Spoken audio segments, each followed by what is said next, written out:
Bini Colette na pikon at pinatulan ang isang netizen na bumatiko sa kanya dahil sa mga childhood photos na kumakalat ngayon sa internet.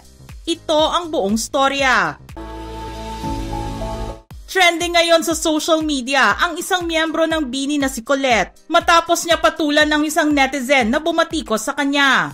Nagsimula ito nang umikot sa internet ang mga childhood photos ni Colette na ikinatuwa naman ng ilang fans ng Bini dahil nakita nila ang idol nila noong bata pa siya. Labis namang ipinagtaka ito ni Colette at nag-tweet siya sa kanyang X o Twitter account tungkol dito. Ayon kay Colette, sobrang curious daw siya kung saan nila nakukuha ang mga old pics niya at medyo weird daw ito.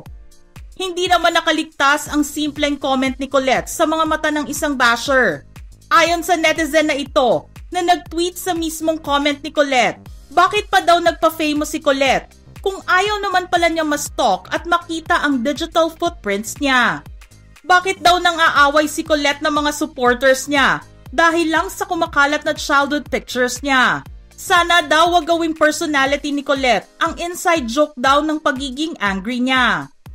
Ginawan pa ng blind item ng nasabing netizen na obviously naman na pinatatamaan si Colette. Ayon sa netizen, si Netch Ite, sikat na P-pop idol na ayaw halongkatin childhood pics.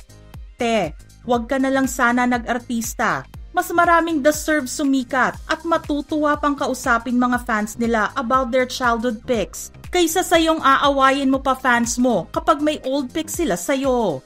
Hindi na nakapagpigil si Colette at pinatulan niya ng matindi ang nasabing netizen. Sa kanyang Twitter or X account, dito na tinag mismo ang username ng netizen at tinweet niya na, "Ewan ko sa'yo, sarap mong ikis." Sabay dagdag ng isa pang tweet na, "Ikis-kis sa pader." Tawang-tawa naman ang mga fans sa naging reaction ni Colette sa basher niya at todo support sila sa paraan ng pang-resback niya sa social media. Dahil siguro sa pagpatol ni Colette ay napilitan na mag-deactivate ang netizen na nambash sa kanya. Hindi na available sa X ang nasabing netizen. Si Colette, kilala sa full name na Maria Nicolette Vergara, ay miyembro ng sikat na Philippine pop group na Bini. Siya ay ang pangalawa sa eldest member ng grupo at age 22 years old. Nag-umpisa siya bilang isang trainee sa Star Hunt Academy noong early 2019. Matindi na ang kasikatan ngayon ng Bini at nalampasan pa nila si Taylor Swift bilang #1 daily top artist sa Spotify sa Pilipinas.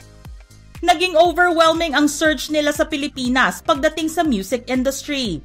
Kaya hindi nakapagtakataka kung ang ilang netizens ay ma-curious sa history ng bawat miyembro, lalo na before sila sumikat ng ganito. Ano ang masasabi nyo sa pagpatol ni Colette sa netizen tungkol sa childhood photos niya? Just comment below.